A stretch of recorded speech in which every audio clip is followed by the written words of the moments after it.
gustó la actitud de Enrique frente al público, era muy ambicioso, sobre todo Quique.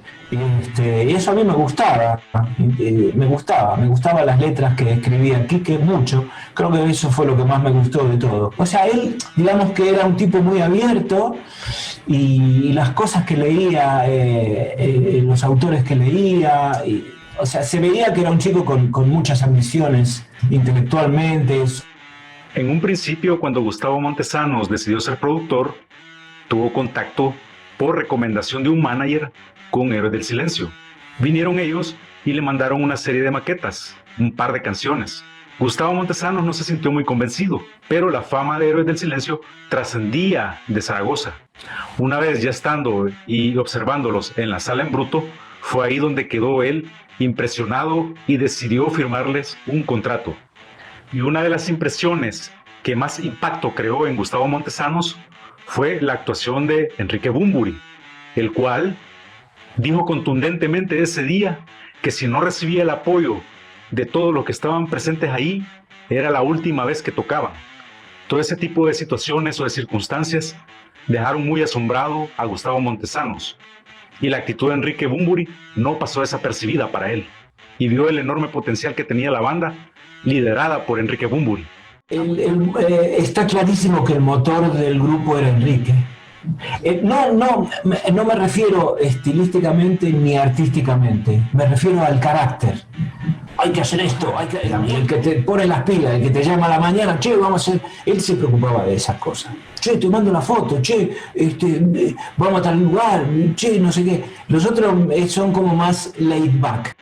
Evidentemente, quien definía el sonido del grupo era Juan Valdivia, pero Enrique Bunbury se encargó de darle carácter y de darle una identidad a la banda.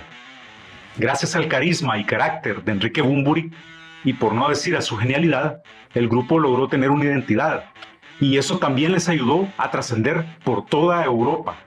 Es un artista que le encanta el directo. En directo yo siempre lo he calificado como un animal de escenario, es que es un frontman de primera línea internacional. Yo recuerdo que en Alemania, por ejemplo, cuando estudiaba el tema de la repercusión de la banda en Alemania decían que en esos años, en el 92-93, no había un cantante en Europa del mismo corte. O sea, ya se daban cuenta de la fuerza que tenía Enrique en el escenario, que era un animal, cantando, arrojándose al público, actuando, moviéndose por el escenario. Siempre ha sido un gran artista, sigue siéndolo. Pero dentro del escenario, Enrique Bunbury siempre captaba la atención, ya que no solamente actuaba como vocalista, ya que como era un artista completo, él musicalmente hablando daba un show completo. Entonces, la identidad o todos los aspectos o características que nosotros veíamos del grupo las transmitía directamente Enrique Bunbury. Dentro del escenario, él se veía como el auténtico líder de la banda. Sus improvisaciones no pasaban desapercibidas y la banda se perfeccionaba en cada concierto, ya que recordemos que Héroes del Silencio les encantaba mucho girar durante largo tiempo. Eso ayudó a consolidar mucho más la imagen de Enrique Bunbury y lo hizo totalmente imprescindible dentro de la banda. Y no te podías imaginar a Héroes del Silencio sin Enrique Bunbury. Desde que la EMI lo utiliza como imagen del primer LP, ya se convierte en un personaje imprescindible para los medios, para los fans, para todo el mundo. Es como vas a prescindir de él. Y claro, ¿qué pasa con Héroes del Silencio? Que si se va Pedro, pues a lo mejor no se nota tanto. O si se va Joaquín, hay que buscar un bajista. Pero si se va Enrique, ¿qué hacemos con Héroes del Silencio? Héroes del Silencio se derrumba automáticamente sin Enrique Bunbury. Recordemos que cuando Héroes del Silencio se separaron, estaban en la cima del rock en español, lo cual iba a ser sumamente difícil para Enrique Bunbury el poder comenzar una carrera como solista.